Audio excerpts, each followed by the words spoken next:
Bayangkan sesuatu yang begitu kuat bisa menyedot seluruh galaksi, sangat misterius, nggak terlihat dengan mata telanjang dan saking mengesankannya, bisa memanipulasi ruang dan waktu sesuai keinginannya. Ya, itulah ibuku. Hahaha, bercanda. Oke, temui pahlawan super terhebat di alam semesta, bintang lubang hitam. Apakah itu dan bagaimana cara kerjanya? Yuk, kita cari tahu. Alam semesta ini penuh keajaiban, dan bintang lubang hitam adalah salah satu yang paling mengagumkan. Ini kekuatan supermasif yang bisa melawan hukum fisika dan menjadi teka-teki yang sulit dipecahkan oleh para ilmuwan. Gak heran, para penulis fiksi ilmiah menganggapnya begitu menarik. Bintang lubang hitam yang juga dikenal sebagai bintang kuasi adalah tipe hipotetis dari bintang sangat masif dan terang yang mungkin ada di awal sejarah alam semesta. Bintang ini diperkirakan seterang galaksi kecil, tapi nggak seperti bintang modern.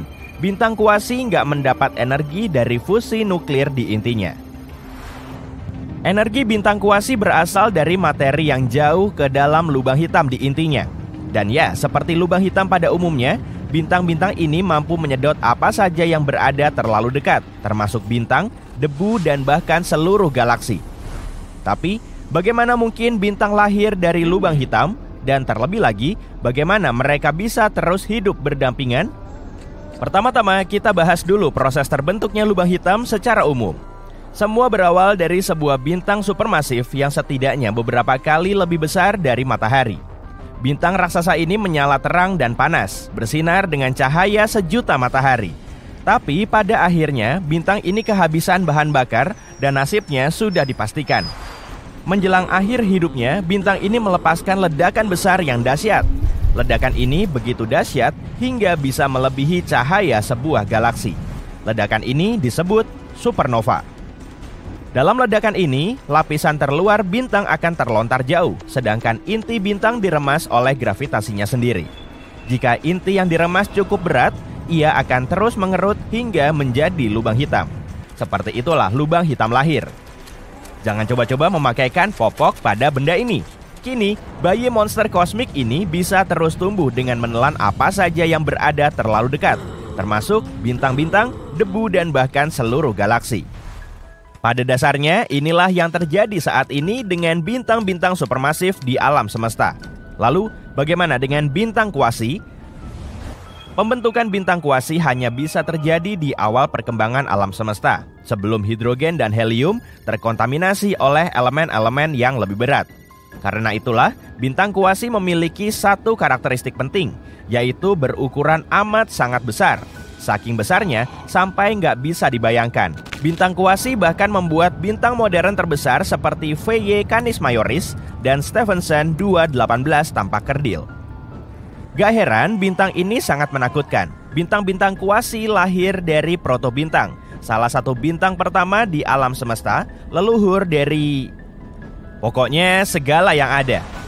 Jadi, bayangkan sebuah protobintang yang sangat masif hingga intinya luruh menjadi lubang hitam, seperti yang sudah dijelaskan tadi.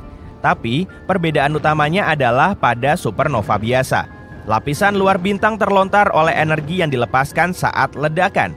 Sedangkan pada bintang kuasi, lapisan terluar ini cukup masif untuk menyerap energi tanpa terlontar. Apa yang dihasilkan pada akhirnya? Sebuah bintang dengan lubang hitam pada intinya yang memiliki massa 1000 hingga 10.000 kali massa matahari. Bintang kuasi ini 14.000 kali lebih besar daripada matahari, yang membuatnya lebih besar dari bintang manapun yang kita kenal saat ini. Raksasa-raksasa langit ini memiliki karakteristik yang cukup fantastis. Ketika lubang hitam terbentuk di pusat protobintang raksasa, ia akan melepaskan banyak sekali energi. Energi ini bantu menyeimbangkan gaya gravitasi sehingga menjadikannya seperti bintang raksasa bertenaga fusi. Cahayanya sangat terang, hingga masing-masing bintang tampak seperti galaksi kecil. Bintang kuasi memiliki masa hidup yang pendek, sekitar 7 juta tahun. Sebagai perbandingan, matahari kita berusia sekitar 4,5 miliar tahun, dan ini baru separuh siklus hidupnya. Tapi bagaimanapun juga, dalam waktu yang singkat itu, lubang hitam di pusatnya bisa membesar hingga 1.000 sampai 10.000 kali lipat ukuran matahari. Bintang kuasi juga diperkirakan sangat panas, dengan suhu mencapai lebih dari 9.700 derajat Celcius. Tapi seiring bertambah usianya, bintang kuasi mulai mendingin dan lapisan terluarnya menjadi transparan. Pada akhirnya, suhunya mendingin hingga mencapai 3727 derajat Celcius. Dan pada titik itu, bintang kuasi nggak akan bersinar lagi karena nggak bisa bertahan pada suhu itu. Jadi, ia pun lenyap, meninggalkan lubang hitam bermasa menengah. Sayangnya, saat ini nggak ada bukti pengamatan tentang keberadaan bintang kuasi. Ini karena bintang-bintang tersebut diperkirakan hanya ada pada masa yang sangat lampau. Bintang-bintang kuasi ini mungkin merupakan bintang population 3 sangat masif, yang sangat langka dan sulit dideteksi. Sangat kecil kemungkinannya bintang-bintang itu masih ada sampai sekarang karena umurnya yang sangat pendek, hanya 7 juta tahun. Lalu kenapa para ilmuwan percaya kalau bintang kuasi pernah ada? Karena mereka sedang mencari cara untuk menjelaskan bagaimana lubang hitam supermasif terbentuk di awal sejarah alam semesta. Lubang hitam supermasif ditemukan di pusat sebagian besar galaksi. Tapi bagaimana monster-monster ini bisa terbentuk begitu cepat? Lagi pula, butuh waktu yang sangat lama bagi lubang hitam kecil untuk bertumbuh menjadi supermasif. Disinilah gagasan tentang bintang kuasi muncul. Bintang-bintang ini bukan hanya kekuatan alam yang merusak, tapi juga ibarat sabuk hitam dalam seni bela diri gravitasi. Bintang-bintang kuasi bisa membengkokkan dan memelintir apa saja yang diinginkannya. Karena itulah, jika bintang-bintang ini benar-benar ada, mereka pasti memainkan peran penting dalam evolusi galaksi. Pasti ada peran penting dalam pembentukan alam semesta yang kita kenal. Nah, lubang hitam berukuran menengah yang tertinggal pada akhirnya bisa berubah menjadi lubang hitam supermasif di pusat-pusat galaksi. Tapi, kita masih belum bisa memecahkan misteri kosmik ini. Mendeteksi dan mempelajari bintang lubang hitam seperti mencari jarum dalam tumpukan jerami. Hanya saja, alih-alih jarum yang dicari adalah objek tak tampak dan misterius, dan tumpukan jeraminya berupa antariksa yang sangat luas. Tapi dengan bantuan teknologi yang canggih dan pemikir hebat, para ilmuwan semakin dekat dengan penyingkapan rahasia raksasa-raksasa angkasa ini. Berikut ini beberapa hal yang bisa membantu kita dalam penelitian ini. Pertama, gelombang gravitasi. Gelombang ini seperti riak di ruang waktu yang disebabkan oleh pergerakan objek-objek masif. Albert Einstein sudah memprediksinya pada abad ke-20, tapi baru bisa terdeteksi pada tahun 2015. Keberadaannya bisa diketahui dengan mengamati tabrakan dua lubang hitam. Temuan ini membuktikan lubang hitam bisa menyatu dan merupakan sumber gelombang gravitasi yang sangat kuat. Para ilmuwan berharap dengan mempelajari gelombang ini, mereka bisa mengetahui lebih banyak tentang pembentukan dan pertumbuhan lubang hitam. Kita juga bisa coba mendeteksi bintang kuasi dengan mengamati efek gravitasinya pada objek-objek di dekatnya. Ini seperti mencoba menemukan penjahat dari sidik jarinya. Sebagai contoh, jika lubang hitam berada di dekat sebuah bintang, para ilmuwan bisa mengamati cahaya bintang yang terdistorsi saat tertarik ke arah lubang hitam. Dan tentu saja, kita bisa menggunakan teknologi yang kita miliki seperti teleskop sinar X, inframerah, dan radio. Ini memungkinkan kita mempelajari lubang hitam dengan berbagai cara dan pada berbagai tahap kehidupannya. Dengan kata lain, para ilmuwan bekerja keras untuk mengungkap rahasia raksasa-raksasa antariksa ini.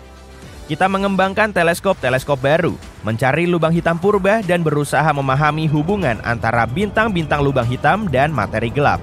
Dan kita sudah berhasil mendapatkan beberapa penemuan luar biasa seperti gelombang gravitasi. Semua ini akan membawa kita semakin dekat untuk menyingkap rahasia bintang kuasi. Dan saat kita menemukan kebenaran tentang mereka, itu akan menjadi lembaran baru dalam sejarah sains. Kastel adalah tempat dingin di masa lalu. Batuannya kayak memancarkan dinginnya musim dingin. Inilah alasan praktis kenapa permadani digantung di dinding kastel agar hawa dingin bertahan di luar dan kehangatan di dalam. Tapi, kamu nggak bisa menggantung begitu saja barang-barang tua di dinding kastel. Benda itu harus indah, heroik, dan punya fitur mengesankan. Bangsa Yunani kuno menggantung permadani atau hamparan di dinding kasti langit. Hamparan indah yang terbuat dari bintang-bintang. Ke-48 rasi di langit utara, semuanya didesain dan diberi nama oleh bangsa Yunani. Kisah Andromeda adalah salah satu hamparan itu. Terdiri dari 7 rasi bintang yang menyebar di seluruh langit musim gugur, kisah itu mengandung pengamatan astronomi terperinci yang dilestarikan sebagai sorotan di hamparan langit. Kisah itu dimulai dari rasi bintang Cassiopeia, ratu kerajaan tertua di Afrika Ethiopia. Ketika rasi Cassiopeia berada di ufuk, kelihatan mirip anak tangga yang naik ke Bima Sakti. Piramida bertingkat di seluruh dunia diperkirakan telah terinspirasi oleh rasi itu. Bagaimanapun, Cassiopeia adalah rasi cantik yang mengindikasikan bahwa Ratu Cassiopeia juga wanita cantik. Dia cantik, tapi sekaligus sombong yang memicu semua tindakan dramatis. Cassiopeia bisa ditemukan di langit malam berseberangan dengan beruang besar dari Polaris. Seperti beruang besar, Cassiopeia mengitari Polaris dan merupakan rasi bintang kutub. Sebuah supernova teramati di rasi Cassiopeia sekitar tahun 1680 waktu bumi. Cassiopeia A yang telah muncul sekitar 11.000 tahun lebih dulu. Satelit Sinar X Chandra baru-baru ini merekam foto luar biasa dari sisa-sisa supernova ini yang muncul dalam unsur belerang, kalsium, silikon, dan besi di tengah intensitas sinar X tinggi dari awan yang meluas. Suami Cassiopeia juga menjadi nama rasi bintang kutub, rasi bintang minor yang redup bernama Cepheus. Dia memiliki kerajaan sendiri. Gabungan dari beberapa kerajaan melalui pernikahan adalah sesuatu yang umum sepanjang sejarah. Cepheus adalah Raja Funisia. Ada banyak Raja Funisia di masa itu ketika Funisia cuma merupakan kumpulan kota di sepanjang pesisir barat Laut Mediterania. Rasi Cepheus bisa ditemukan di area antara Cassiopeia dengan Polaris. Rasi Cepheus penting bagi para astronom. Di rasi inilah Henrietta Swan Leavitt menemukan bintang-bintang variabel yang berdenyut dengan interval teratur. Tingkat denyutan bintang itu mengindikasikan terangnya bintang tersebut dan kemungkinan pengukuran pasti jarak menuju bintang itu. Penemuan variabel Cepheus adalah terobosan besar bagi astronomi awal abad ke-20. Cepheus dan Cassiopeia memiliki putri, Andromeda, yang juga terkenal dengan kecantikannya yang menjadi penyebab semua keributan. Tampaknya, suatu hari, Cassiopeia membanggakan kecantikannya dan kecantikan putrinya, Andromeda. Kami lebih cantik dari wanita manapun di seluruh dunia. Pengakuan seperti itu bisa dimaafkan bagi seorang ratu, tapi kemudian Cassiopeia melangkah lebih jauh sampai melampaui semua batas alam. Faktanya, kami lebih cantik dari Nereid manapun. Nereid adalah bidadari laut dalam mitologi Yunani, putri dari lautan. Para Nereid terkenal karena kecantikan dan kebaikannya kepada para pelaut. Semuanya ada 50 Nereid. Tersinggung karena diremehkan, dibenci oleh seorang wanita yang fana. Cassiopeia harus dihukum karena melampaui batas ketertiban sipil. Dengan kesombongannya yang berlebihan, Cassiopeia melampaui batas alam, sehingga hukuman enggak wajar dijatuhkan ke seluruh kerajaan Ethiopia. Suatu monster dari dasar lautan rasi Cetus mulai menghancurkan desa-desa di pesisir Ethiopia, juga kapal-kapal nelayannya.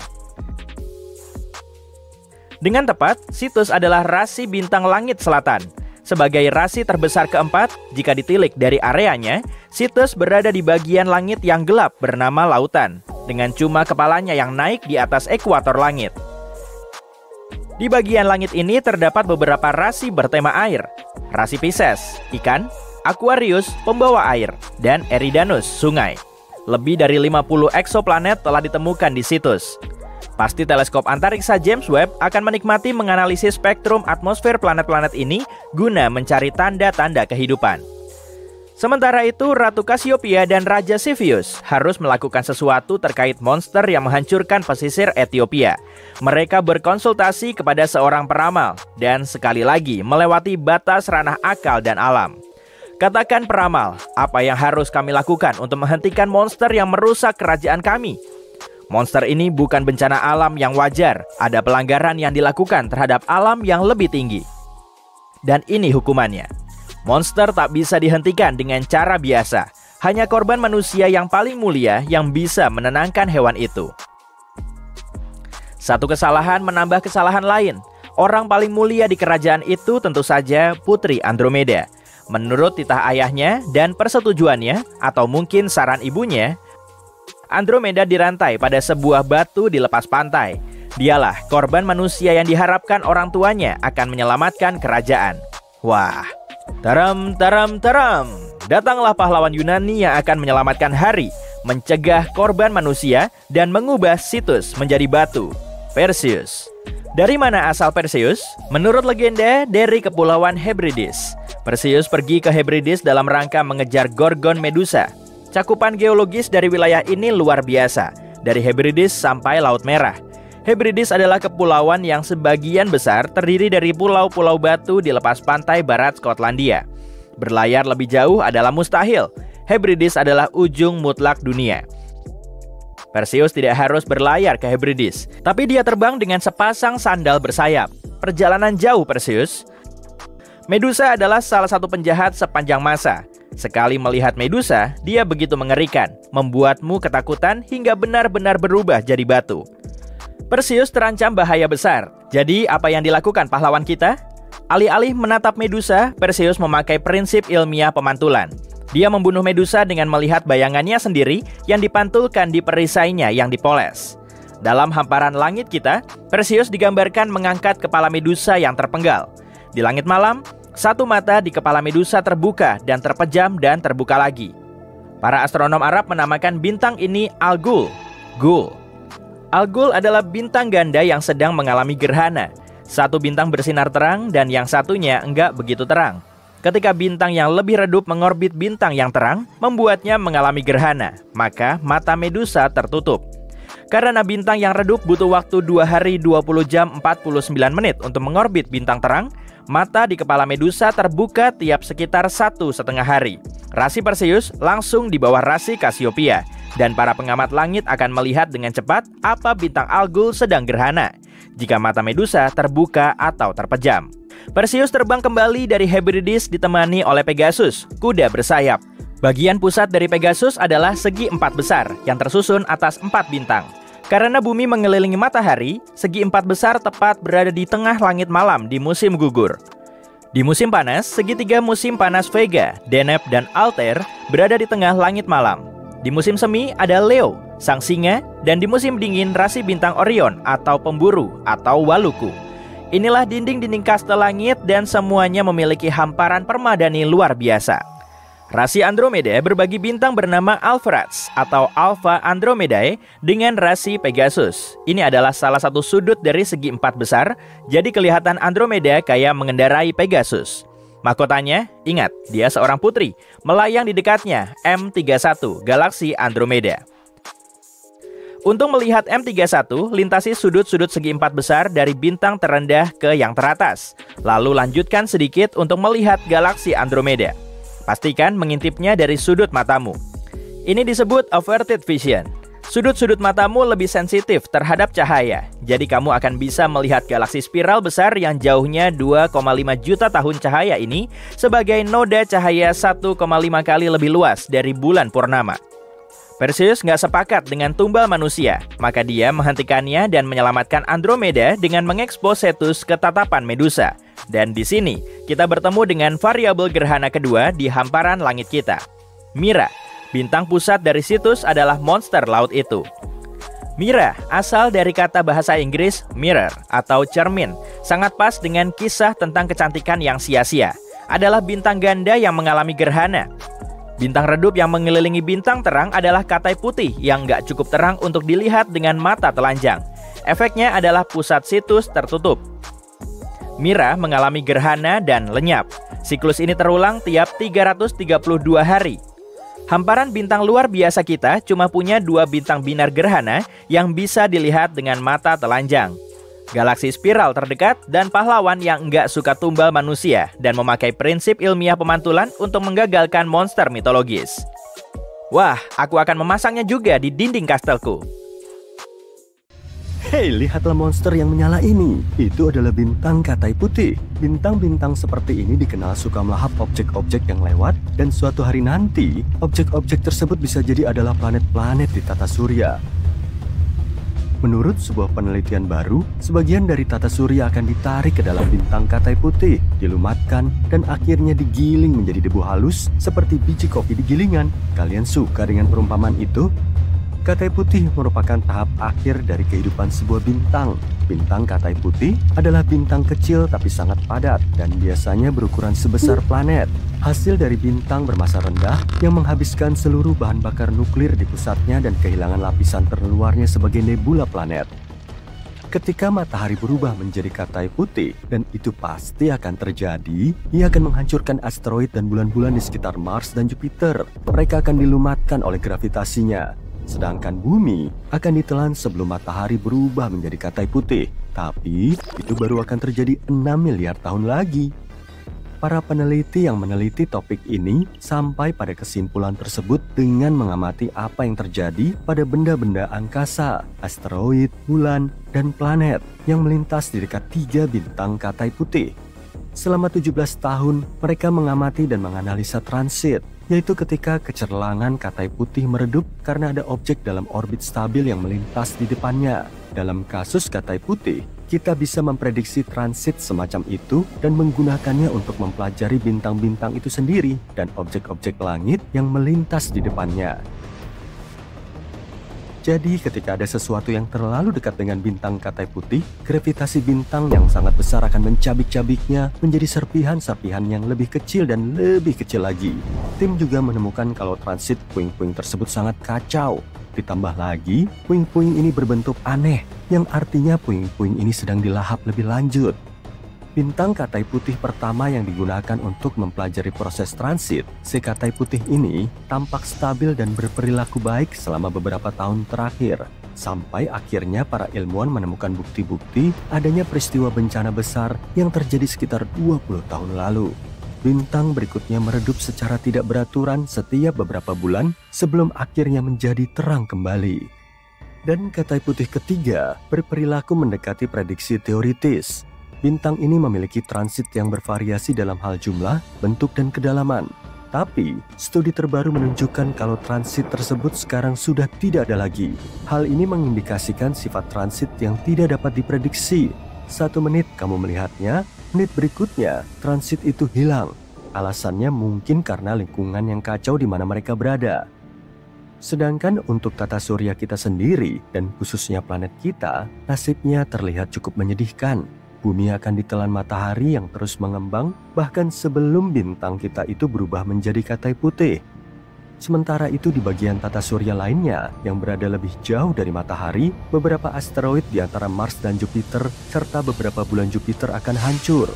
Asteroid tersebut kemungkinan besar akan terlontar dan melintas terlalu dekat dengan katai putih. Di saat yang sama, para astronom tidak yakin 100% apa yang akan terjadi pada tata surya. Jadi kita harus menunggu dan melihat saja selama 6 miliar tahun. Berbicara tentang katai putih, para ilmuwan baru-baru ini menemukan katai putih yang memiliki bekas luka logam aneh di permukaannya. Bekas luka ini mungkin terbentuk setelah bintang tersebut mencabik-cabik dan memakan planet kecil yang mengorbitnya. Bintang katai putih yang memiliki jejak logam di atmosfernya bukanlah hal yang langka. Jejak-jejak ini ditinggalkan oleh planet-planet yang jatuh ke dalam bintang yang dipengaruhi oleh gravitasinya. Para ahli sudah lama menduga kalau logam-logam tersebut seharusnya tersebar merata di seluruh permukaan katai putih yang tercemar. Tapi sebuah penelitian baru menemukan katai putih dengan logam yang aneh dan terkonsentrasi. Bintang ini dipantau selama 2 bulan dengan bantuan Very Large Telescope di Chili. Para peneliti menemukan sebuah patch buram dari logam. Logam tersebut berada di salah satu kutub magnetik bintang dan menghalangi sebagian cahaya bintang ketika bintang berotasi. Dari posisi tersebut, para astronom menyimpulkan kalau materi tersebut kemungkinan besar disalurkan ke dalam bintang oleh medan magnetnya yang sangat kuat. Proses ini mirip dengan proses yang menyebabkan terjadinya aurora di bumi, di mana partikel bermuatan mengikuti medan magnet ke permukaan.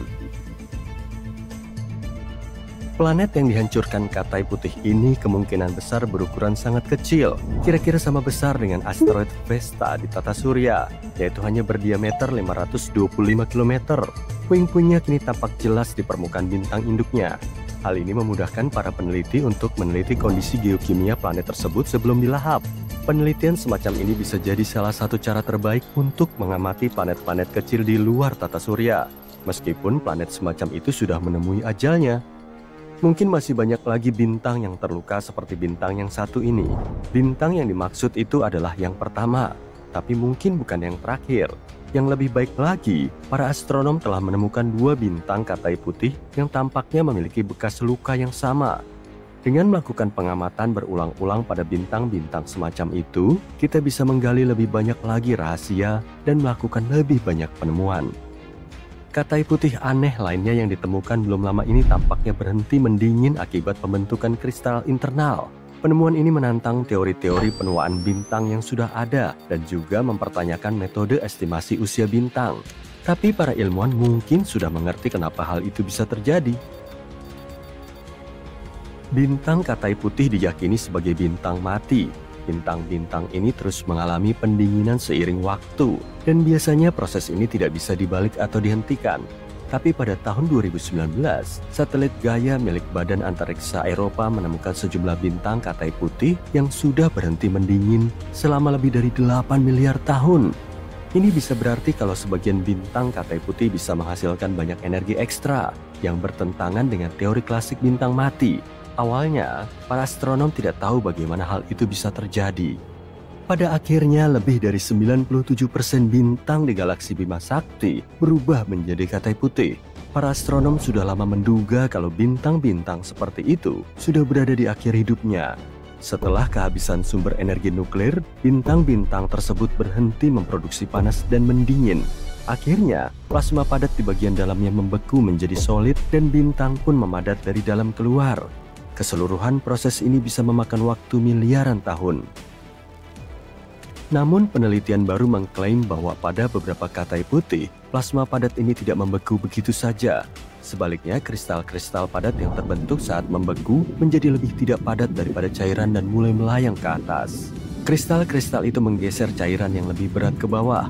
Pergerakan materi yang lebih berat ke arah pusat katai putih melepaskan energi gravitasi. Energi ini cukup untuk mengganggu proses pendinginan bintang dan menghentikannya selama miliaran tahun. Penjelasan ini sebenarnya cocok dengan semua sifat populasi katai putih yang tidak biasa. Tapi ini adalah pertama kalinya mekanisme transportasi seperti itu terlihat di bintang jenis apapun. Dan ini merupakan fenomena astrofisika yang sangat menarik. Tapi kenapa mekanisme ini bisa terjadi di beberapa bintang tapi tidak di bintang lainnya? Kemungkinan besar hal itu tergantung pada komposisi bintang. Sebagian bintang katai putih terbentuk dari penggabungan 2 bintang yang berbeda. Ketika kedua bintang itu bertabrakan dan membentuk katai putih, komposisi bintang akan berubah dan memungkinkan terbentuknya kristal-kristal yang melayang-layang. Penemuan ini mungkin saja berarti para astronom harus mengkaji ulang cara-cara yang selama ini digunakan untuk menentukan usia bintang. Saat ini, katai putih sering digunakan sebagai indikator usia bintang. Semakin dingin sebuah katai putih, semakin tua usianya. Tapi sekarang kita sudah tahu tentang kemungkinan penundaan dalam proses pendinginan beberapa bintang katai. Hal ini membuat metode penentuan usia yang populer menjadi tidak bisa diandalkan. Beberapa bintang dengan temperatur tertentu mungkin lebih tua miliaran tahun dari yang kita duga sebelumnya. Mekanisme transportasi di dalam katai putih yang baru saja ditemukan menunjukkan kalau sebagian bintang-bintang tersebut bisa bersinar seterang normal selama miliaran tahun. Hal ini memperumit penanggalan usia dan penggunaan katai putih untuk merekonstruksi pembentukan galaksi kita. Hei, tetap di sini ya.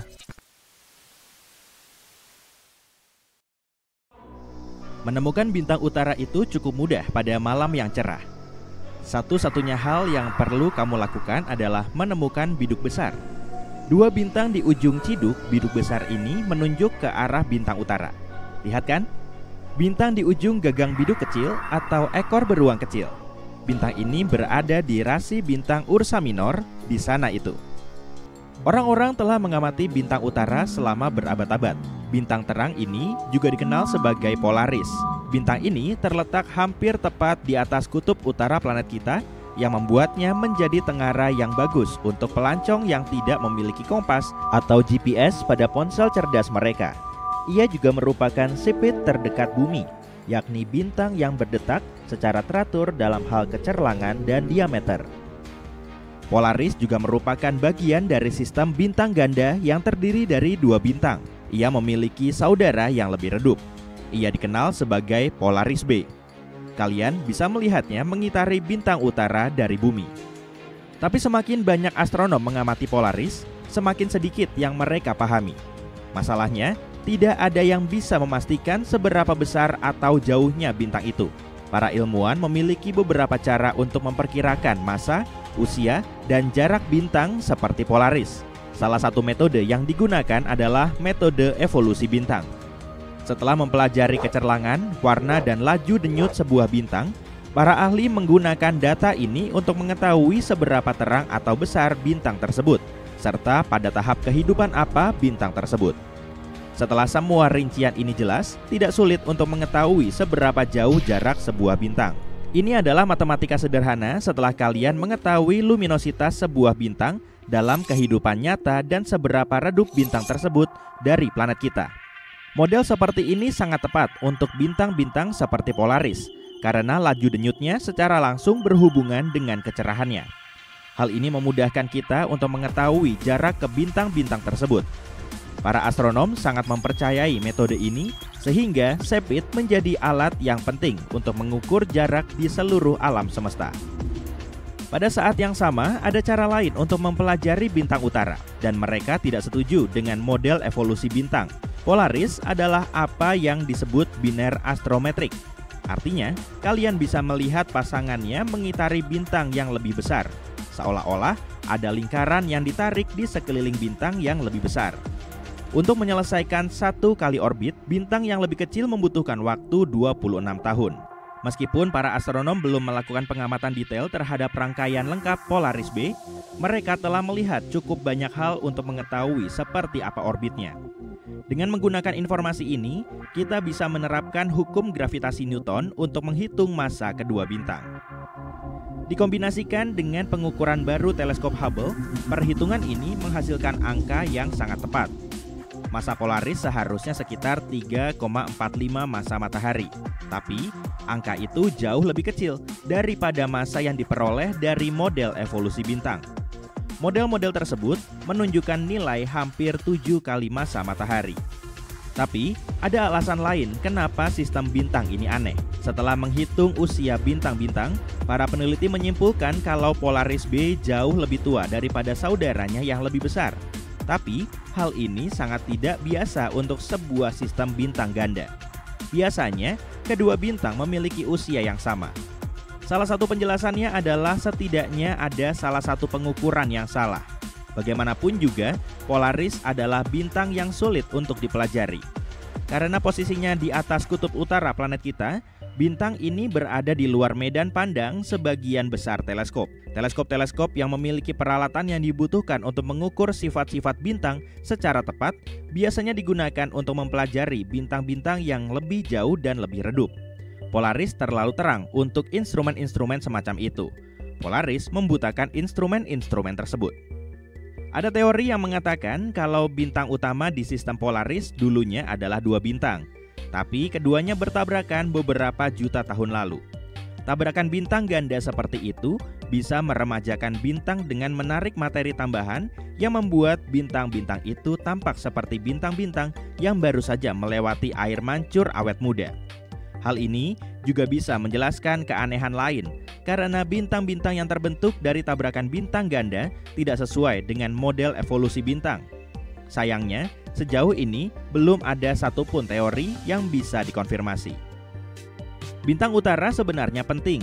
Bumi berputar tanpa henti, yang menyebabkan matahari terbit dan terbenam dan bintang-bintang bergerak melintasi langit. Planet kita juga miring, itulah sebabnya kita memiliki musim. Jika kita menarik garis melalui sumbu bumi berputar dan memperpanjangnya lebih dari 300 tahun cahaya melewati kutub utara, di ujung garis imajiner tersebut akan ada bintang utara. Bintang ini tetap berada di titik yang sama di langit setiap saat dan selalu menunjukkan arah ke utara. Hal ini sangat penting untuk navigasi. Orang-orang sangat mengandalkannya pada masa sebelum adanya GPS. Jika kamu berdiri di Khatulistiwa, Polaris akan berada tepat di Cakrawala. Di kutub utara, Polaris akan tampak tepat di atas kepala. Dengan kata lain, dengan menggunakan ketinggian bintang di langit, kamu tidak hanya dapat mengetahui arah yang dibutuhkan, tapi juga memahami di mana lokasimu di bumi. Anehnya, tidak ada bintang selatan. Tidak ada bintang yang cukup terang tepat di atas kutub selatan. Tapi suatu hari nanti, kita mungkin akan menemukan bintang seperti itu. Ketika kamu memutar gasing di atas meja, ujungnya akan bergerak membentuk lingkaran. Kita mengenal fenomena ini sebagai precesi. Bumi juga berperilaku sama, dan kutub utara dan kutub selatan tidak selalu mengarah ke titik yang sama di langit. Dalam 26.000 tahun ke depan, bisa jadi bintang utara akan berubah dari Polaris ke beberapa bintang lain dan kembali lagi. Suatu hari nanti, gelar bintang utara akan jatuh ke tangan Vega. Bintang ini merupakan bintang paling terang kelima di langit malam dan paling terang kedua di belahan langit utara. Vega memiliki nama lain Alpha Lyrae. Itu karena ia adalah bintang utama rasi Lyra. Vega merupakan salah satu bintang yang paling penting bagi manusia sejak zaman kuno. Bintang ini sangat terang dan berwarna biru sehingga sangat mudah dikenali. Vega adalah bintang utara beberapa ribu tahun yang lalu, dan ia akan kembali menjadi bintang utara dalam waktu 12.000 tahun lagi. Bintang ini terletak 25 tahun cahaya dari bumi. Usianya hanya 450 juta tahun, jauh lebih muda daripada tata surya yang berusia 4,6 miliar tahun. Para astronom mempelajari Vega untuk mengetahui lebih banyak tentang sistem bintang pada tahap awal pembentukannya. Vega hampir tepat berada di atas kepala pada pertengahan lintang utara pada malam musim panas. Ia bersembunyi di balik cakrawala hanya selama 7 jam sehari. Kamu dapat melihatnya pada malam apapun sepanjang tahun. Jika kamu bepergian lebih jauh ke selatan, kamu akan menemukan bahwa Vega berada di bawah cakrawala untuk waktu yang lebih lama. Namun di Alaska, Kanada bagian utara, dan beberapa bagian Eropa, Vega tidak pernah terbenam. Cahaya biru putih Vega cukup terang sehingga banyak ditampilkan dalam budaya kuno, mulai dari budaya Cina, Polinesia, hingga Hindu. Nama Vega juga bisa diterjemahkan sebagai jatuh atau menukik. Ini merujuk pada masa ketika orang menganggap rasi bintang ini sebagai burung nasar yang menukik, bukan kecapi. Vega juga merupakan bintang pertama yang dipotret, selain matahari tentu saja. Untuk melakukannya, para astronom di Harvard College Observatory menggunakan refraktor 38 cm, dan itu terjadi pada tahun 1850. Sekitar 2 dekade kemudian, seorang astronom amatir menguraikan cahaya Vega untuk menyingkap berbagai elemen penyusun bintang. Pada tahun 2006, berkat pengamatan teleskopik, para ilmuwan menemukan bahwa Vega berputar dengan sangat cepat, sehingga kutub-kutubnya beberapa ribu derajat lebih hangat daripada ekuatornya. Bintang ini berotasi setiap 12,5 jam dan berada pada kecepatan rotasi kritisnya, yaitu kecepatan di mana sebuah objek bisa menghancurkan dirinya sendiri. Pada tahun 2013, para peneliti mengumumkan bahwa mereka telah menemukan sabuk asteroid di sekeliling Vega. Artinya, mungkin ada planet di suatu tempat di luar sana di antara bebatuan angkasa. Ada 2 area luar yang berisi asteroid-asteroid dingin dan area dalam yang berisi batuan angkasa yang lebih hangat. Para ilmuwan bisa meneliti bintang terang seperti Vega dengan menggunakan misi NASA yang disebut TESS, singkatan dari Transiting Exoplanet Survey Satellite. Satelit ini diluncurkan pada tahun 2018 untuk melakukan survei langit menyeluruh. Tujuan utama dari misi ini adalah untuk mencari eksoplanet. Tapi, satelit ini juga bisa mencari variabilitas bintang. Dengan mengamati bintang-bintang seperti Vega, TESS bisa membantu para ilmuwan untuk mengetahui lebih banyak tentang tahap awal evolusi bintang. Eksoplanet adalah semua planet yang ada di luar tata surya kita. Sebagian ada yang melayang-layang bebas atau disebut dengan planet pengembara. Ada yang bergerak mengelilingi pusat galaksinya. Ada juga yang mengorbit 1 atau 2 bintang induk. Untuk pertama kalinya, para astronom menemukan eksoplanet pada tahun 1990-an. Sejak saat itu, para ilmuwan telah menemukan ribuan planet seperti ini. Dan sekarang, kamu juga bisa mengamatinya. Oh iya, ada bocoran nih, beberapa eksoplanet kelihatan cukup aneh. Ada juga eksoplanet lain yang menyerupai bumi dan mungkin bisa mendukung terbentuknya kehidupan. Eksoplanet terdekat dengan bumi adalah Proxima Centauri b dan jaraknya cuma 4,2 tahun cahaya dari bumi. Baru-baru ini, para astronom telah mengamati kalau planet ini kemungkinan menyerupai bumi, bahkan lebih dari yang mereka duga sebelumnya. Ukurannya cuma 17% lebih berat dari planet asal kita. Planet ini mengorbit bintang yang lebih redup dan lebih ringan dari matahari. Proxima Centauri b berada di tengah zona laik huni bintang tersebut. Berarti kemungkinannya ada air berwujud cair dan mungkin di situ ada kehidupan. Rupanya eksoplanet tersebut terkunci secara pasang surut dengan bintang induknya. Artinya, salah satu sisinya selalu menghadap ke sang bintang dan di sisi lainnya selalu gelap gulita. Para ilmuwan belum mengetahui keberadaan atmosfer di planet ini. Objek antariksa ini melintas terlalu dekat dengan bintangnya dan menyelesaikan satu orbitnya selama 11 hari di bumi. Radiasi dari bintang induk mungkin telah menarik udara planet menjauhnya. Kalau memang begitu, Proxima Centauri b gak akan mungkin memiliki air berwujud cair di permukaannya. Gliese 832c berjarak 16 tahun cahaya dari bumi. Dalam hitungan kosmik, jarak segini bisa dibilang sangat dekat sekali. Eksoplanet ini 5 kali lebih besar dari bumi dan bergerak lebih dekat ke bintang induknya. Itu sebabnya 1 tahun di situ cuma berlangsung selama 36 hari. Tapi karena bintang ini termasuk bintang katai merah yang jauh lebih dingin dan redup dari matahari, Gliese 832c mendapat cahaya dan panas sebanyak planet kita. Tapi masih belum diketahui pasti kemiripan antara Gliese 832c ini dengan bumi. Mungkin planet ini punya atmosfer yang jauh lebih tebal, sehingga menciptakan efek rumah kaca secara besar-besaran. Fenomena ini bisa terjadi saat planet menyerap lebih banyak panas dari bintang induknya, bahkan melebihi dari jumlah yang bisa dilepaskan kembali keluar angkasa.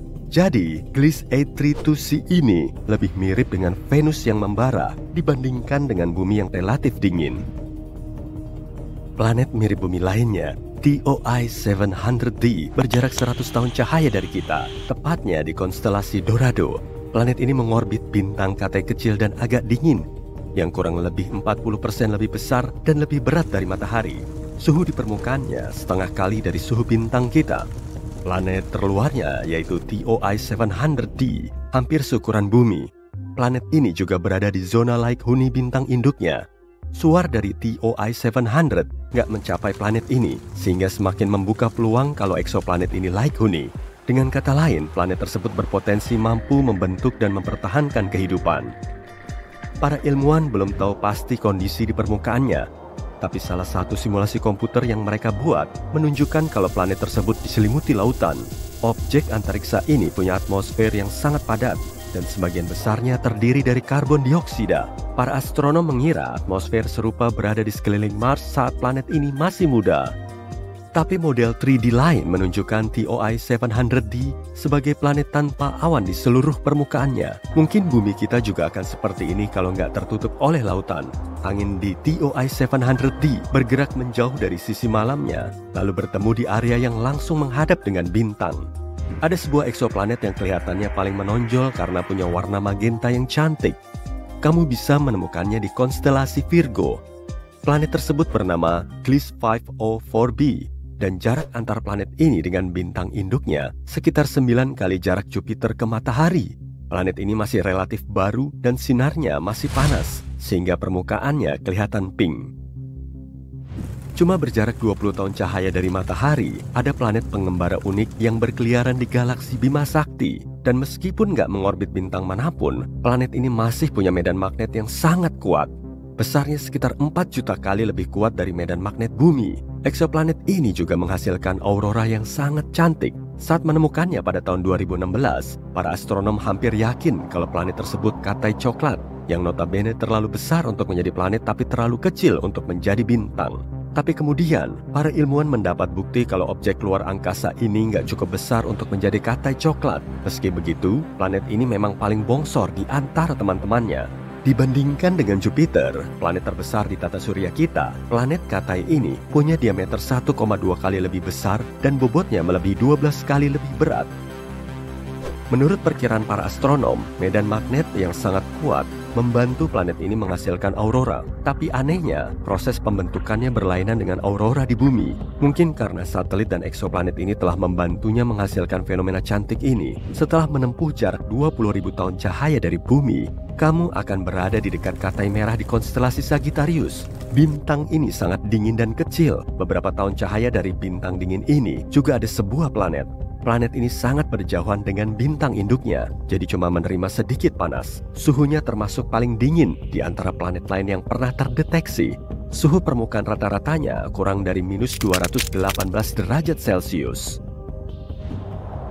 Itu sebabnya seluruh planet tertutup lapisan es yang tebal. Kalau kamu menginjak permukaannya, kamu tidak akan melihat apapun selain gletser, dataran, dan pegunungan es. Tapi tetap saja, para astronom mengklaim kehidupan mungkin ada jauh di bawah permukaannya yang beku. Semua karena inti planet ini kemungkinan akan menghasilkan panas yang cukup untuk melelehkan sebagian es bagian dalamnya. Dalam hal ini, di planet ini mungkin ada lautan bawah permukaan yang sangat besar, bahkan mungkin dipenuhi dengan bentuk kehidupan yang aneh. Salah satu planet ekstrasurya tertua yang kita ketahui adalah TSRB 162026b. Umurnya sekitar 12,7 miliar tahun, hampir 3 kali lebih tua dari Bumi yang muncul 4,5 miliar tahun yang lalu. Ini juga berarti bahwa planet Genesis terbentuk hanya sekitar 1 miliar tahun setelah Big Bang. Planet ini begitu tua dan 2 bintang induknya mampu berevolusi menjadi katai putih dan pulsar yang menghasilkan hampir 100 putaran setiap detik. Pagi hari di planet ini pasti kelihatan sangat cantik.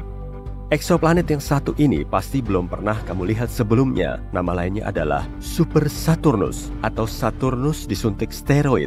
Itu karena J1407b memiliki sistem cincin kolosal. Ukurannya 600 kali lebih besar dari cincin Saturnus kita. Planet unik ini berjarak 434 tahun cahaya dari Bumi dan menjadi satu-satunya planet yang kita ketahui memiliki cincin mirip Saturnus. Kalau planet J1407b ini menggantikan Saturnus di tata surya kita, cincinnya akan terlihat beberapa kali lebih besar dari bulan purnama. Para astronom telah mendeteksi celah di tengah cincin tersebut dan kemungkinan besar ada satelit ekstrasurya seukuran Mars yang mengorbit planetnya dari dalam celah ini. Kalau tinggal di satelit ini, kamu akan menikmati pemandangan spektakuler setiap kali menatap langit. Eksoplanet WASP-12b bisa melahap cahaya yang datang dari bintangnya dan menjadi salah satu planet tergelap yang kita ketahui. Bagian siangnya menyerap cahaya yang masuk, jadi nggak memantulkannya kembali ke luar angkasa. Planet besar seukuran 2 kali lipat dari Jupiter ini memerangkap lebih dari 94% cahaya yang mencapai atmosfernya. Karena itulah suhunya sangat panas, bisa melesat sampai 2500 derajat Celcius atau hampir setengah kali suhu permukaan matahari. WASP-12b bergerak sangat dekat dengan bintang induknya sehingga hanya perlu waktu 1 hari untuk menyelesaikan satu orbitnya. Sisi malamnya nggak sepanas siang hari, cuma 1200 derajat Celcius. Karena perbedaan suhu ini, uap air dan awan berkumpul di atas permukaannya. Pusaran material dari atmosfer yang sangat panas tumpah ke bintangnya secara berkala. Sekitar 4000 tahun cahaya dari Bumi, ada eksoplanet yang mungkin menyerupai sebongkah berlian besar. Ukurannya 5 kali lipatnya Bumi, tapi kala revolusinya cuma selama 2 jam 10 menit. Objek antariksa ini merupakan pulsar yang berputar dengan kecepatan 10.000 kali setiap menit. Dan sejauh ini kepadatannya paling tinggi di antara planet lain yang kita temukan. Sebagian besarnya terdiri dari karbon super padat dan menurut para astronom, karbon ini bisa mengkristal. Kalau prediksi mereka benar, maka sebagian dari planet ini berupa berlian. Saat malam hari, WASP-76b diguyur hujan besi, dan saat siang hari, suhunya naik sampai 2400 derajat Celcius. Yang mampu menguapkan kebanyakan logam. Eksoplanet ini sedikit lebih kecil dari Jupiter dan sejauh 640 tahun cahaya dari Bumi. Kondisi cuaca yang mengerikan di dunia ini disebabkan oleh orbitnya yang gak biasa. Jarak antara WASP-76b dengan bintang induknya 10 kali lebih pendek dari Merkurius ke matahari. Itu sebabnya bintang dan planet besar tersebut terkunci secara pasang surut. Salah satu sisi WASP-76b selalu menghadap ke sang bintang dan sisi lainnya selalu gelap gulita. Eksoplanet berwarna biru cerah ini berjarak 62 tahun cahaya dari Bumi. Ukurannya sedikit lebih besar dari Jupiter dan terlihat tenang. Warna birunya mungkin mengingatkanmu pada Bumi, tapi penampilannya ini menyembunyikan sifat menakutkan. Rona indahnya dihasilkan dari atom dan partikel silikat yang membentuk atmosfer. Tapi kecepatan angin di situ bisa mencapai 8.700 km per jam, 7 kali lebih ngebut dari kecepatan suara. Dan suhunya bisa mencapai 870 derajat Celcius. Tapi itu belum seberapa. Di planet aneh ini, terjadi hujan kaca yang arahnya menyamping. Jadi, kalau kamu mau pelesiran keluar angkasa, sebaiknya coret aja planet ini dari daftarmu. Bumi super baru telah ditemukan oleh para astronom dan ini cukup menarik. Planet yang disebut TOI 715b ini memiliki ukuran sekitar 1,5 ukuran bumi dan karena itulah planet ini disebut sebagai bumi super. Jaraknya juga relatif dekat dengan kita dari segi ruang angkasa, hanya berjarak 137 tahun cahaya. Sebagai perbandingan, sebagian besar eksoplanet berjarak ratusan tahun cahaya dan semua hal yang menarik seperti lubang hitam dan nebula biasanya berjarak lebih dari ribuan tahun cahaya dari kita. Jadi, mungkinkah tempat ini layak huni? Zona layak huni adalah perkiraan di mana sebuah planet memiliki kondisi yang tepat untuk air dalam wujud cair. Inilah yang kita sebut sebagai jarak dari bintang, di mana temperatur di planet tersebut seharusnya cukup baik dan air harus tetap berada dalam wujud cair di permukaannya. Ini tidak terlalu akurat karena bergantung pada banyak faktor seperti tipe bintang, seberapa reflektif planet tersebut, ukuran planet, dan lain-lain. Selain itu, berada di zona ini saja tidak cukup bagi air untuk bisa berada di sana. Planet ini juga membutuhkan atmosfer yang tepat dan beberapa hal lainnya. Jadi, kita menemukan definisi yang lebih ketat di tahun 2014, zona layak huni konservatif. Ini adalah istilah yang lebih tepat untuk mendefinisikan kandidat terbaik yang memiliki air dalam wujud cair. Kalau tidak, kita akan mendapatkan terlalu banyak planet yang berpotensi layak huni yang sebenarnya tidak layak huni sama sekali. CHZ didasarkan pada seberapa banyak energi yang diperoleh planet dari bintangnya dibandingkan dengan bumi. Jika sebuah planet batuan mendapatkan antara 40 hingga 85%, maka planet tersebut dianggap berada di CHZ, tidak peduli seberapa jauh jaraknya dari bintang induknya. Planet-planet seperti ini punya peluang lebih besar untuk bisa dihuni. Dan ya, TOI 715b terletak di sana. Bumi super ini mengorbit bintang tipe M yang juga disebut Katai Merah. Bintang ini jauh lebih kecil serta lebih dingin daripada matahari, sekitar 1/4 ukuran dan massa matahari. Tapi jika planet tersebut berada di zona layak huni, maka planet tersebut merupakan pilihan yang lebih baik untuk kehidupan. Katai Merah bisa hidup lebih lama dibanding matahari, si Katai Kuning. Artinya mereka punya lebih banyak waktu untuk membentuk makhluk-makhluk kecil di planetnya. Dan Katai Merah ini memang lebih tua dari bintang kita. Matahari berusia 4,6 miliar tahun, sedangkan bintang ini berusia 6,6 miliar tahun, kurang lebih beberapa ratus juta tahun. Bintang ini tidak memiliki banyak aktivitas magnetik, jadi tidak berbahaya. Bintang ini tidak berpijar seperti Katai Merah yang lebih muda. Suaranya bisa sangat kuat dan bahkan bisa melukai planet dengan menghilangkan atmosfernya. Meskipun beberapa planet di sekelilingnya memiliki atmosfer yang lebih tipis, tapi sepertinya milik Katai Merah ini sudah habis. Katai Merah inilah yang menjadi tempat kita mencari planet yang bisa mendukung kehidupan saat ini. Bumi super kita berada sangat dekat dengan bintangnya, mengelilingi bintang hanya dalam waktu 19 hari. Karena bintangnya kecil dan jaraknya sangat dekat, planet yang melintas di depan bintangnya sering terjadi dan tampak sangat jelas. Hal ini memudahkan teleskop seperti James Webb untuk mempelajari atmosfernya tanpa perlu waktu yang lama. Berbicara tentang teleskop antariksa James Webb, teleskop ini membawa kita ke era baru dalam memahami planet-planet jauh di luar tata surya. Bayangkan kita bisa melihat gas apa yang menyusun udara di planet yang jaraknya jutaan tahun cahaya. James Webb akan membantu kita menemukan planet yang bisa mendukung kehidupan. Saat ini, para astronom sedang mencari tahu apakah TOI 715b memiliki atmosfer. Jika ya, atmosfernya mungkin lebih mudah dikenali dibandingkan planet yang lebih kering dan lebih padat. Kita mungkin akan semakin bersemangat karena planet ini akan tampak seperti tempat yang baik untuk kehidupan. Selain itu, mungkin ada planet lain di sistem ini yang juga berada di zona layak huni. Kita tidak yakin apakah planet itu benar-benar ada. Planet itu hanya sebuah kandidat dengan nama yang aneh. Tapi kalau memang benar ada, planet itu akan seukuran bumi. Selain itu, planet itu juga akan menjadi planet terkecil di zona layak huni yang pernah terlihat oleh teleskop TESS.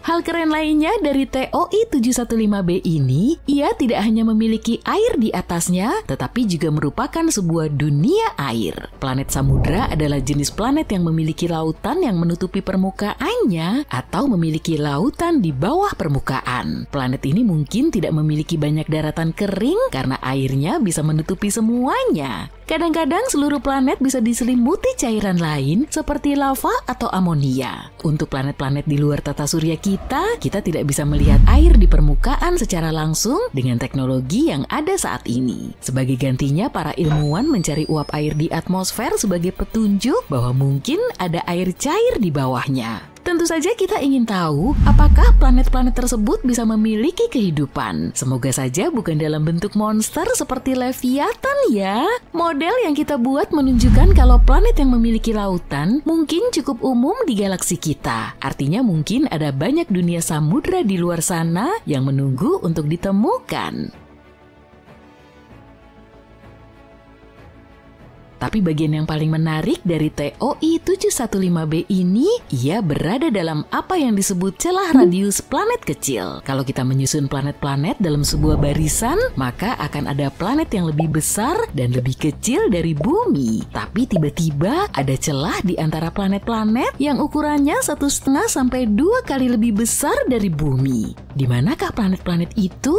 Celah ini menarik bagi para ilmuwan karena memberitahu kita tentang bagaimana planet terbentuk dan berubah seiring waktu. Bukan berarti planet tidak terbentuk dalam rentang ukuran ini. Planet-planet itu sebenarnya terbentuk dengan ukuran yang lebih besar dan kemudian kehilangan sebagian masanya seperti balon yang mengempis secara bertahap. Mungkin hal itu terjadi karena cara planet-planet itu mengorbit bintangnya dengan bintang meniupkan sebagian masanya ketika mereka menari-nari mengelilingi bintang seperti yang dilakukan matahari dengan gas dari ekor komet. Celah ini menyimpan banyak misteri dan planet-planet seperti bumi super baru adalah petunjuk yang bisa membantu kita menguaknya. Kita tidak yakin apakah planet-planet itu ada di sekitar Katai Merah. Mungkin yang diketahui adalah seberapa padat planet-planet tersebut, bukan ukurannya. Jadi mempelajari planet yang baru ditemukan ini menjadi lebih menarik karena akan membantu kita untuk mengetahui lebih banyak tentang bintang-bintang jauh dan planet-planetnya. Nah, aku tadi telah menyebutkan TESS. TESS adalah Transiting Exoplanet Survey Satellite milik NASA, telah berada di luar angkasa selama 6 tahun dan telah meraih kesuksesan yang luar biasa. NASA meluncurkan TESS karena kita sudah menemukan lebih dari 5.000 planet yang mengorbit bintang lain, terutama berkat teleskop Kepler. Tapi Kepler kebanyakan menemukan planet-planet besar, belum tentu seperti bumi. Kita memutuskan untuk memfokuskan TESS menemukan planet-planet yang lebih kecil dan seukuran bumi di sekitar bintang-bintang terang di dekatnya. Sehingga kita lebih mudah untuk mempelajari dengan teleskop-teleskop di masa depan. Begini cara kerjanya. Kamera mengamati bintang, mencari perubahan kecerahannya, dan jika kecerahannya tiba-tiba turun selama beberapa saat, kemudian kembali naik, itu bisa berarti ada planet yang melintas di depannya. Tapi bintang juga bisa meredup karena alasan lain, misalnya bintang terbakar atau memiliki bintik-bintik gelap di permukaannya. Itulah sebabnya kita perlu berhati-hati dengan data ini. TESS menunjukkan ukuran dan orbit planet-planet tersebut. Kemudian, teleskop landas bumi membantu menentukan masanya. Dengan ketiga parameter ini, kita bisa mengetahui terbuat dari apa planet-planet itu dan apakah mereka berbatu seperti bumi atau gas seperti Jupiter. Ya, kalian harus menghindari Jupiter setelah taconite. Salah satu contoh penemuan TESS adalah sistem TOI 700. Di sana TESS menemukan planet pertama yang mirip Bumi, yaitu TOI 700D. Eksoplanet ini juga mengorbit bintang Katai Merah dan jaraknya lebih dekat dari kita, yaitu sekitar 100 tahun cahaya. Sayangnya tempat ini tidak mungkin bisa dihuni karena suhu di sana sangat tinggi. Penemuan besar lainnya terjadi di sistem AU mikroskopi. TESS mendeteksi sebuah planet yang ukurannya 4 kali lebih besar dari Bumi dan satu lagi ukurannya hampir 3 kali lebih besar dari Bumi. Sistem ini menjadi area kunci untuk mempelajari bagaimana bintang dan planet terbentuk dan berubah seiring waktu. TESS juga telah menemukan berbagai penemuan menarik lainnya, termasuk supernova, dunia panas, dan sebagainya. Memasuki tahun ke-6, kita hanya bisa berharap akan ada lebih banyak lagi penemuan menarik yang akan datang. Kebanyakan titik-titik gemerlap di langit malam tampak tak terjangkau, tapi ada bintang yang begitu besar dan dekat sampai-sampai kita bisa melihatnya dengan mata telanjang, Betelgeuse. Untuk menemukannya, lihat saja 3 titik besar pertama di Sabuk Orion. Bintang kemerahan di kirinya itu Betelgeuse. Dia salah satu bintang paling terang yang bisa kita lihat dari Bumi. Jaraknya cuma 640 tahun cahaya.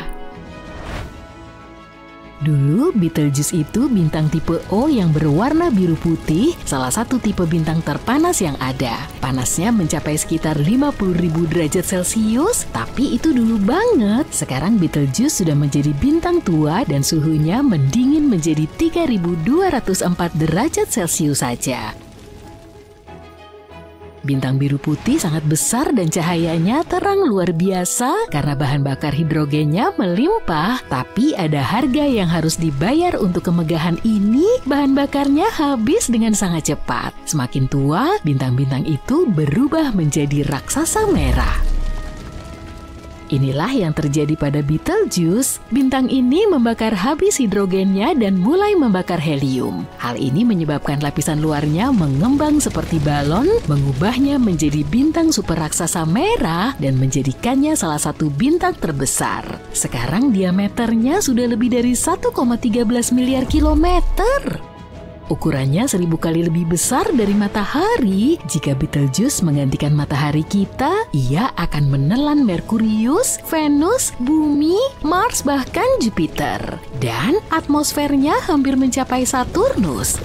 Tapi ada yang aneh nih, Betelgeuse berputar jauh lebih cepat dari yang seharusnya untuk bintang sebesar itu. Bintang-bintang besar seperti Betelgeuse biasanya berotasi pelan, tapi tiba-tiba dia berputar dengan kecepatan sekitar 5 km per detik.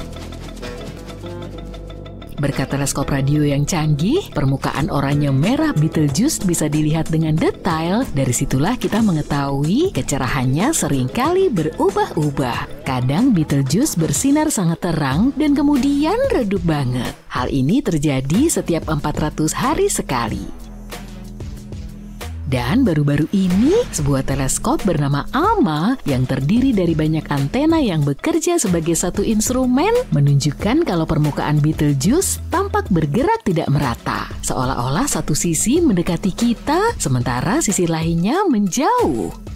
Tapi semua itu mungkin hanya tipuan cahaya. Betelgeuse nggak semulus matahari. Malah permukaannya sangat nggak rata tuh, seperti kuali yang mendidih. Permukaannya bergejolak dan bergolak dengan sangat dahsyat. Bayangin gumpalan gas panas raksasa yang meletus dari intinya, mencapai permukaan, dan kemudian lenyap kembali ke dalam. Gelembung-gelembung ini bukan cuma lebih besar daripada matahari, tapi juga seluruh orbit bumi mengelilingi matahari.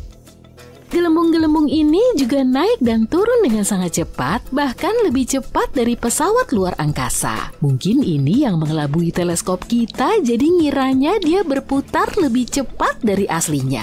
Beberapa astronom juga menduga kalau Betelgeuse mungkin sudah menelan bintang lain. Dan itu yang membuatnya berputar lebih cepat. Tapi itu semua hanya teori.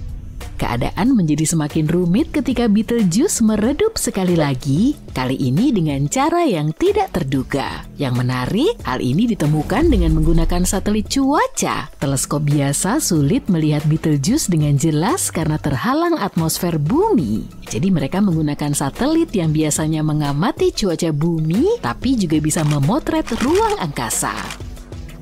Seperti yang telah disebutkan, Betelgeuse biasanya terang dan meredup setiap 400 hari sekali. Tapi baru-baru ini, tiba-tiba dia redup 2,5 kali lebih parah dari biasanya. Peristiwa ini dinamai peredupan hebat. Teori pertama menyatakan bahwa Betelgeuse mendingin dan mengeluarkan sejumlah besar materi, jadilah awan debu raksasa. Awan ini menghalangi pandangan kita ke bintang itu, jadi kelihatannya jauh lebih redup dari biasanya. Para ilmuwan juga mengamati keanehan pada debu tersebut, perilakunya mulai berubah yang mungkin menjadi indikasi adanya gangguan di bagian dalam bintang. Siklus terang dan redupnya Betelgeuse sekarang menjadi lebih cepat, cuma 200 hari, bukan 400 hari. Dan yang lebih misterius, ketika musim semi tahun 2023, bintang ini mulai bersinar lebih terang dari kecerahan puncaknya yang normal. Kenapa ini menakutkan? Karena Betelgeuse mungkin sedang bersiap untuk melakukan pertunjukan terakhirnya, dan ini nggak bagus untuk bumi. Kita kayaknya sudah diambang supernova nih. Ketika bintang-bintang masif seperti Betelgeuse kehabisan bahan bakar di intinya, mereka mulai membakar elemen lain seperti karbon, oksigen, dan silikon. Nah, ujung-ujungnya inti mereka isinya besi. Ketika momen itu, semuanya berubah. Menambahkan helium ke besi tidak menghasilkan energi seperti reaksi lainnya. Proses ini malah menyedot energi. Hal ini menyebabkan inti bintang runtuh. Terjadilah apa yang disebut supernova kolaps inti, sebuah pertunjukan yang spektakuler dan menakjubkan. Supernova sangat terang sehingga bisa melampaui cahaya seluruh galaksi, tapi supernova Betelgeuse bakal beda. Karena letaknya yang relatif dekat dengan kita, cahayanya bakal terang banget sampai kita bisa melihat di siang bolong. Ketika saatnya tiba, Betelgeuse bakal bersinar seterang bulan purnama, tapi semua cahayanya bakal terkonsentrasi pada satu titik. Selama kurang lebih 2 bulan, cahayanya akan terang banget sampai kamu bisa baca buku dengan cahaya supernova, bahkan jika semua lampu kota mati dan langitnya cerah. Gagasan untuk menyaksikan Betelgeuse meledak jadi supernova sungguh mendebarkan, karena terakhir kali bintang meledak di galaksi kita terjadi pada masa Johannes Kepler lebih dari 4 abad yang lalu. Peristiwa yang dikenal sebagai SN 1604 atau supernova Kepler ini memukau langit selama berminggu-minggu. Tapi jangan seneng dulu, kita belum tahu pasti kapan terjadinya. Ada penelitian bilang bintang itu mungkin sedang dalam fase pembakaran karbon. Kalau sudah mendekati akhir, Betelgeuse mungkin akan meledak dalam waktu dekat, dalam waktu puluhan tahun ke depan. Tapi hampir nggak mungkin untuk memastikannya karena pas fase terakhir itu, bintang hampir nggak berubah sama sekali. Biarpun Betelgeuse cukup dekat untuk kita pelajari permukaannya, kita nggak bisa ngintip ke dalam intinya untuk melihat apa yang sebenarnya terjadi. Bisa saja kita masih di awal-awal fase pembakaran karbon. Nah, kalau gitu, kita mungkin harus menunggu 1000 tahun lagi baru bisa melihat supernova keren itu. Studi lain memperkirakan bahwa Betelgeuse mungkin memiliki sisa bahan bakar kurang dari 300 tahun di intinya. Mereka bilang Betelgeuse memang secara teratur mengalami pemuaian dan kontraksi, dan pola pulsasinya mengisyaratkan bahwa Betelgeuse jauh lebih besar dari yang kita duga. Nah, ini artinya bintang ini sudah lebih tua umurnya dan makin dekat untuk jadi supernova. Dugaan lain datang dari pengamatan bintang-bintang serupa, misalnya bintang bernama VY-CMA di galaksi kita diperkirakan lebih dekat untuk menjadi supernova daripada Betelgeuse, dan bintang ini telah meredup secara konstan selama seabad terakhir, beda dengan Betelgeuse yang relatif stabil. Jika Betelgeuse akan mengalami supernova, dia bakal meredup secara bertahap dan sangat cepat. Catatan sejarah juga menunjukkan sekitar 2000 tahun yang lalu, orang melihat Betelgeuse berwarna kuning bukan merah. Kalau demikian maka kita mungkin sedang berada di fase awal hari-hari terakhirnya. Dengan kata lain, kita nggak tahu apakah bintang ini akan mengalami supernova besok atau 1000 tahun lagi. Ya udah, kita tunggu aja deh. Tapi katakanlah Betelgeuse menjadi supernova besok, terus kita gimana dong? Supernova tahun 1987 di awan Magellan Besar menunjukkan efek dari supernova kuat banget, bahkan bisa kita rasakan dari jarak yang sangat jauh. Awan Magellan Besar berjarak hampir 170.000 tahun cahaya dan kita masih mendeteksi radiasinya. Agak sulit untuk menentukan secara pasti seberapa jauh zona bahaya tersebut. Perkiraan kasarnya mungkin sekitar 100 tahun cahaya. Untungnya Betelgeuse gak akan membahayakan manusia. Jaraknya ratusan tahun cahaya dan supernova gak akan memengaruhi kita sama sekali. Kita bisa menikmati keindahan supernova tanpa perlu khawatir.